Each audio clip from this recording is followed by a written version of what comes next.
सुर्खियों में रहने वाले अनिरुद्धाचार्य महाराज के दरबार में एक दंपति ने करौली सरकार पर लाखों की ठगी का आरोप लगाया, जिसके बाद करौली सरकार पर लगे इस आरोप पर अनिरुद्धाचार्य महाराज ने जो कुछ भी कहा उस पर यह पूरा मामला अब और भी गर्मा सकता है। इस पूरी रिपोर्ट को भी हम आपको दिखाएंगे और आपको यह भी बताते चलें कि करौली सरकार भी हमारे साथ जुड़ेंगे, उनसे भी बातचीत करेंगे, लेकिन फिलहाल आप ये पूरा मामला इस रिपोर्ट के जरिए। वेस्टर्न कल्चर को लेकर दिए अपने उपदेशों से विवादों में घिर जाते हैं, लेकिन इस बार वो कुछ ऐसा बोल गए जिसको लेकर एक और बाबा से उनका टकराव हो सकता। ये बाबा कोई और नहीं बल्कि ये हैं करौली सरकार। आखिर अनिरुद्धाचार्य महाराज ने करौली सरकार पर ऐसा क्या बोल दिया, तो आप जान लीजिए। दरअसल अनिरुद्धाचार्य महाराज के दरबार में एक दंपत्ति ने अनिरुद्धाचार्य महाराज के सामने करौली सरकार पर ठगी का सनसनीखेज आरोप लगा दिया। पति पत्नी का आरोप है कि करौली सरकार ने उनसे लाखों की ठगी कर ली। अनिरुद्धाचार्य महाराज ने महिला और उसके पति को ऐसे बाबाओं से बचकर रहने की नसीहत दी, लेकिन करौली सरकार के खिलाफ इन दोनों के खिलाफ आरोपों की लिस्ट और लंबी थी। अनिरुद्धाचार्य के दरबार में पहुंची महिला ने करौली सरकार पर आरोपों की झड़ी लगा दी। पैसा तो लूट लिए, 3-4 लाख रुपया लूट लिए, बोले कि दे देंगे ना तो सही हो जाए। कान के बाली भी हमारा ले लिए। हमारे बच्चे 2 दिन कोई से आराम नहीं लगा? खराब है। कोई आराम नहीं लगा जी नहीं। तो आप आराम कैसे लगेगा मैया? बीमारी है तो डॉक्टर के पास जाओ। आप गलत जगह चली गई, ऐसे में तो आप लुट जाएंगी। लुट ही गई, 3-4 लाख चले गए। अनिरुद्धाचार्य महाराज के दरबार में महिला और उसके पति ने करौली सरकार पर जो आरोप लगाए उसको लेकर नई बहस छिड़ गई। लोग करौली सरकार पर सवाल उठा रहे हैं।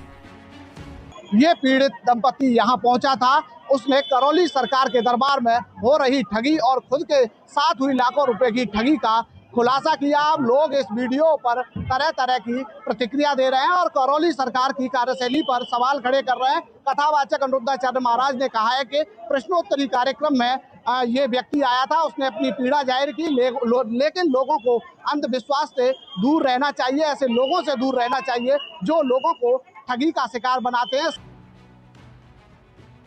इन आरोपों के बाद न्यूज नेशन ने करौली सरकार के आश्रम से उनका पक्ष जानने की कोशिश की, लेकिन अभी तक उनकी ओर से कोई बयान सामने नहीं आया।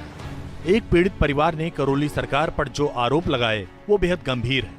बीमारी के नाम पर ठगी का आरोप लगने के बाद करौली सरकार अब सवालों के कटघरे में। ऐसे में अनिरुद्धाचार्य महाराज की इस पूरे विवाद में एंट्री ने इसे अलग रंग दे दिया है। अब देखना दिलचस्प होगा कि ठगी का ये विवाद किस अंजाम तक पहुंचेगा। कानपुर से धाराजीत सारस्वत के साथ टीम न्यूज नेशन। तो हमारे साथ खुद करौली सरकार जुड़ चुके हैं और उन्हीं से बातचीत करते हैं, क्योंकि इस पूरे मामले को लेकर जो उन पे आरोप लगे हैं, जिस तरीके से दंपत्ति ने आरोप लगाए हैं, अनिरुद्धाचार्य जी के दरबार में जो कुछ भी हुआ उस पर भी आएंगे। करौली सरकार, सबसे पहले तो मैं आपका स्वागत भी करती हूँ न्यूज नेशन पर और आपसे ये भी जानना चाहूंगी कि इलाज को लेकर आपके यहाँ पर क्या दावा किया जाता है? क्या वाकई में आपके यहाँ उन मरीजों का इलाज होता है जिनका डॉक्टरों के पास भी इलाज नहीं है? मेडिकल साइंस भी फेल है क्या आपके यहाँ के आगे? जी नमस्कार।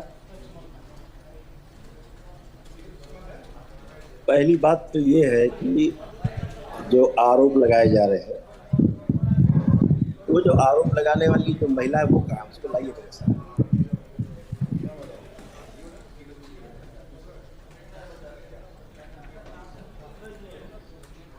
आप क्या अपना जवाब दोहरा सकते हैं? मैंने ये कहा कि ये आरोप कौन लगा रहा है? एक महिला हैं जो एक भक्त के तौर पर अनिरुद्धाचार्य के दरबार में पहुंचती हैं। नहीं जी। वो आरोप बिल्कुल नहीं लगा रही है। वो आरोप लगाए जा रहे हैं, लगवाए जा रहे हैं, लगा नहीं रही। कौन लगवा रहा है आरोप? आपको क्या लगता साथ है? कोई लड़का साथ में हो, चिल्ला रहा है इनका एजेंट। वही नहीं क्या एजेंट चिल्ला रहा है? वो तो उनका पति है, वो कह रहे हैं कि उन्होंने 3-4 लाख रुपए आपके यहाँ डोनेट किए। अच्छा, महिला तो का तो ये आप कह रहे हैं कि उनके अनिरुद्धाचार्य पति कह रहे हैं। अनिरुद्धाचार्य कोई कोतवाल थोड़े ना है जी। अगर उनके साथ कोई ठगी हुई है तो उन्हें थाने जाना चाहिए, FIR लिखवाना चाहिए। उसके लिए कानून बना हुआ है। इसमें अनिरुद्धाचार्य कौन से कोतवाल बन गए हैं? जी। ये कहाँ से कोतवाल हो गए? कब से कोतवाल हो गए?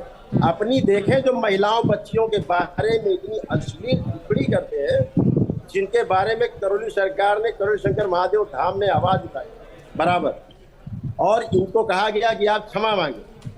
ये प्रतिशोध में आकर के इस तरह के अनर्गल आरोप लगवा रहे हैं, तो ये आरोप उचित नहीं है। दरबार में, हमारे दरबार में कोई चिकित्सा नहीं होती है, पहली बात जी।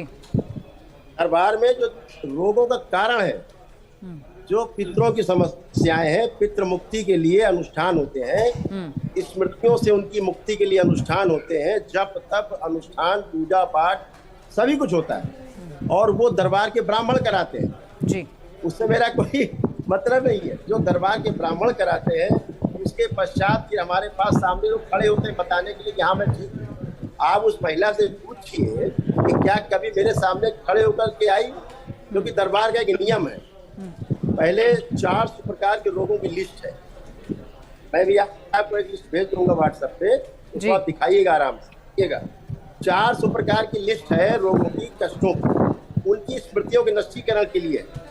वह रोग एक ही दिन में समाप्त होते हैं। मैं फिर आपके चैनल पे बहुत गंभीरता पूर्वक आपसे कहना चाह रहा हूँ, पूरे देश नहीं पूरे विश्व से कहना चाह रहा हूँ, यही तो मैं कहना चाह रहा हूँ। और अनिरुद्धाचार्य जैसे लोगों से मैं कहना चाह रहा हूँ कि सभी लोग, उनके जैसे जिनको भी शंका हो, दरबार की ओर से 1 करोड़ रुपए का इनाम है अगर गलत साबित करते। 1 करोड़ रुपए का इनाम दरबार की ओर से, अगर वो गलत साबित करते दरबार को, दरबार खुलेआम तैयार है। 400 प्रकार के रोगों की पूरी लिस्ट है, श्रृंखला है, अभी हम आपको व्हाट्सएप पर सेंड करेंगे। अगर उनमें से एक भी कष्ट रह जाए तो दरबार उसी दिन बंद। ये हिंदू संस्कृति का सबसे अनूठा प्रयोग हुआ है। इस सनातन पद्धति में सबसे वैदिक प्रक्रिया का अनूठा एक प्रयोग हुआ है, जिसका अनुसंधान सफलतापूर्वक हुआ है कि एक दिन में ही 400 प्रकार के रोगों की, कष्टों की स्मृतियां नष्ट हो जाती हैं, जिससे बचते नहीं। और ऐसा रोज होता है, ऐसा नहीं कोई एक से हो रहा है, लाखों लोगों की लिस्ट हमारे पास है, लाखों लोग।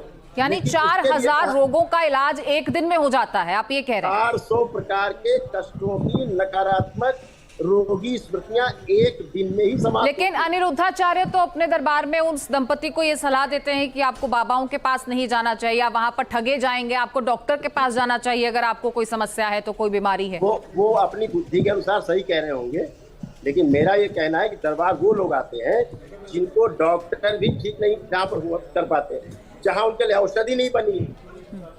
आप मैंने तो हमेशा कहा है और मीडिया के पुस्तकों से भी कहा है कि आप लोगों को सामूहिक होकर के हमारा परीक्षण लेना चाहिए, मेरा परीक्षण लेना चाहिए।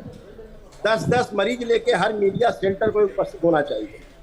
और इस तरह के जो बाबा लोग हैं जो बकबक कर रहे हैं बैठ करके, केवल बकबक करके लोगों को लूट रहे हैं, इनसे पूछा जाए इनके बोलने से क्या फर्क पड़ रहा है समाज में, इनके बोलने से कैसा। करौली सरकार जो उनके वहां इतने भक्त जाते हैं, वो तो उन्हें संत मानते हैं, एक बड़ा संत मान के उनके दरबार में कथा सुनने के लिए पहुंचते हैं। गाली सुनने के लिए महिलाओं को, बच्चियों को गाली बकने के लिए सुन जाते हैं वहां लोग। जिन महिलाओं ने इनको कथावाचक बनाया, जिनकी कथा सुन करके महिलाएं बैठती इनके यहाँ घंटों, जिससे कथावाचक कहलाते हैं, उन्हीं को यह अश्लील शब्दों से परोस रहे हैं। टेस्ट ड्राइव जैसे शब्द बोलते हैं, ये टेस्ट ड्राइव करते हैं, मुंह मारती हैं लड़कियां। ये किस तरह की भाषा है? ये कथावाचक की भाषा है इनकी, इन्हें शर्म आना चाहिए। फिर वो माफी भी मांग लेते हैं, ठीक है ना, थूक के चाटना जिसकी आदत है चाटे। लेकिन करौली शंकर महादेव धाम की बात एकदम निराली है, एकदम अनोखी है। दरबार का अनुसंधान है, वैदिक संस्कृति का हमारा अनुष्ठान है। वैदिक प्रक्रिया करके व्यक्ति 400 प्रकार के कष्ट है जिनसे एक दिन में मुक्ति पाता है, उनकी नकारात्मक। लेकिन संत समाज का इस तरीके से आमने सामने आना, क्या समाज में ये गलत संदेश नहीं जाता है? ठीक है ना, ये तो इनको समझना है। मैंने तो इनसे इतना कहा था, केवल आपने जो अश्लील शब्द बोले हैं उनको आप एक लाइन बोलिए कि मुझसे गलती से निकल गया और मैं क्षमा मांगता हूँ समस्त नारी समाज से। तो आप माफी की मांग कर रहे हैं उनसे? यस, बिल्कुल कहता हूँ मैं उनसे। और वो ऐसा नहीं कि मुझे प्रिय नहीं है, अनिरुद्धाचार्य जी बहुत प्रिय है, लेकिन मेरा कहने का आशय ये है, प्रिय होने का अर्थ नहीं कि आप गलत बोलेंगे तो आपको समर्थन करेंगे। तो क्या आप अपने प्रिय से कभी मिले हैं, कभी मुलाकात हुई है? नहीं, ये हमें सौभाग्य के लिए प्राप्त हुआ कि अनुरुद्धाचार्य जी से मुलाकात हमारी हुई है, लेकिन वो मीडिया में है, सोशल मीडिया में हमको भी देखते हैं, दरबार भी देखता है, सभी लोग देखते हैं। इस वाक्य के बाद क्या मिलेंगे? क्या मुलाकात के कोई अवसर बन सकते हैं? नहीं मिलना चाहेंगे, क्यों नहीं मिलना चाहेंगे, बिल्कुल मिलना चाहेंगे, 100% मिलना चाहेंगे, हमेशा मिलना चाहेंगे। क्योंकि वो तो बड़ा दावा करते हैं कि वो अपने आश्रम में वृद्ध माताओं की सेवा करते हैं, गाय माता की सेवा करते हैं, और बड़े बड़े दावे उनकी तरफ से किए जाते हैं।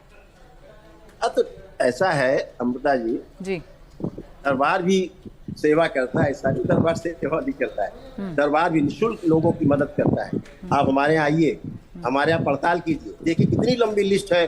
जो लोग कैंसर से पीड़ित हैं, जो लोग तमाम असाध्य रोगों से पीड़ित हैं, उनका सारा ट्रीटमेंट, सारा वैदिक अनुष्ठान पूरा एकदम निःशुल्क होता है, ऊपर से उनको खर्चा भी दिया जाता है, ऐसा नहीं है। तो जो सक्षम लोग हैं वो लोग अपने अनुष्ठान कर पाते हैं, जो सक्षम नहीं है दरबार उनको स्वयं कराता है। ऐसे पूरी लंबी श्रृंखला है, हजारों लोगों की।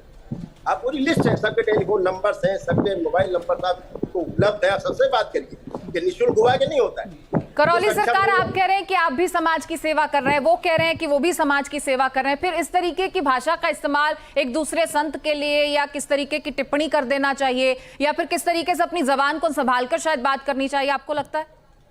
अमृता जी, मेरा एक छोटा सा मेरा कहना है कि अगर जो माता की सेवा करके और माताओं को आश्रय दे करके फिर माताओं का अपमान करने का लाइसेंस किसी को मिल नहीं जाता है, ये लाइसेंस नहीं मिलता है आपको कि आप माताओं की सेवा करें फिर माताओं का अपमान भी करें, ऐसा नहीं है, ये उचित नहीं है, इससे बचना है। और मेरा सिर्फ इतना कहना है कि जो महिला ने इनके यहाँ खड़े होकर आरोप लगाया, वो इन्होंने प्री प्लान करके और सारा ये प्रस्तुत किया है। जो यानी आपको लगता है कि ये गौरी गोपाल आश्रम की तरफ से प्री प्लान किया गया था? यस, बिल्कुल प्री प्लान। आप वीडियो के देख कर समझ सकते हैं प्री प्लान। लेकिन वो महिला तो यहाँ तक कह रही है कि आपके यहाँ उसने अपनी सोने की बालियां तक गिरवी रखी, वो तक अरे दी। भाई, तो मैं कह तो रहा हूँ ये काम पुलिस का है ना, ये काम पुलिस का है, FIR होनी चाहिए, FIR करे। लेकिन गौरी गोपाल आश्रम की तरफ से आपको क्यों लगता है कि ऐसी कोई साजिश की गई होगी, या अनिरुद्धाचार्य महाराज की तरफ से कोई साजिश की गई होगी? मैंने नारियों के सम्मान पे से केवल प्रश्न उठाया कि आप ऐसा मत करें, ऐसा मत बोलो, ठीक है। ये जो कह रहे हैं टेस्ट ड्राइव करके, टेस्ट ड्राइव कर, तो क्या इनकी पत्नी भी टेस्ट ड्राइव करके आई, क्या स्वीकार करेंगे? इनके बच्चे भी है, क्या कल वो टेस्ट ड्राइव करेंगे? उससे बचने का क्या तरीका है इनके पास? इनके पास कोई उपाय है? उपाय समाधान की बात करें, प्रश्न उठाने का हक उसी को है जो समाधान प्रस्तुत करे। ये बिना समाधान के बात करते हैं और इनको केवल सुर्खियों में बने रहना है। दरबार सुर्खियों में नहीं रहना चाहता, दरबार अपना निष्ठा से अपने कार्य को कर रहा है। गरीब परिवार, जो पीड़ित परिवार, उनकी दरबार सेवा कर रहा और करता रहेगा। हमारे यहाँ दरबार में बिल्कुल होती है सेवा, लेकिन इस तरह की सेवा नहीं होती कि हवाबाजी होती है दरबार में। दरबार में सीधा कहा जाता है आप अपना वैदिक अनुष्ठान कर पाए तो कर पाए, नहीं कर पाए तो दरबार की पूजा पाठ करके, आप उनके वीडियोस देख करके और घर में ही प्रार्थना संकल्प से अपने स्वस्थ होते हैं। हर सप्ताह 2 संकल्प कराए जाते हैं निःशुल्क, पूरी दुनिया में कराए जाते हैं दरबार से, और लोग निःशुल्क संकल्प करके ठीक स्वस्थ हो जाते हैं। तो दरबार कहता है अपनी वैदिक अनुष्ठान, अपनी वैदिक प्रक्रिया कर सकते हैं तो कर ले। आप अपने ही प्रार्थना और संकल्प से अपनी आस्था विश्वास श्रद्धा के तहत स्वस्थ होते हैं। दूसरा कोई तरीका स्वस्थ होने का नहीं है। स्वस्थ होने का तरीका आपका अपना ही प्रार्थना संकल्प है, लेकिन वैदिक प्रक्रिया से जो पुण्य आप बिल्कुल करौली सरकार उम्मीद करते हैं कि संत समाज में ये सामंजस्य जो है वो बना रहे आने वाले समय में ही, क्योंकि समाज की भलाई भी इसी में है। और हम उम्मीद करते हैं कि आप जल्द से जल्द न्यूज नेशन के ऑफिस भी आएंगे, यहाँ पर भी खास कार्यक्रम के तहत आपसे खास बातचीत होगी। बहुत शुक्रिया हमसे बातचीत करने के लिए। तो ये थे करौली सरकार, जिन्होंने अपने ऊपर लगे तमाम आरोपों का बेबाकी से जवाब दिया और हर बात खुलकर न्यूज नेशन के दर्शकों तक पहुंचाई है। फिलहाल यहाँ पर रुकेंगे छोटे से ब्रेक के लिए। दरबार का ऑफिशियल चैनल करौली सरकार ईश्वरीय चिकित्सा विज्ञान केंद्र चैनल को जरूर सब्सक्राइब करें। नमः शिवाय।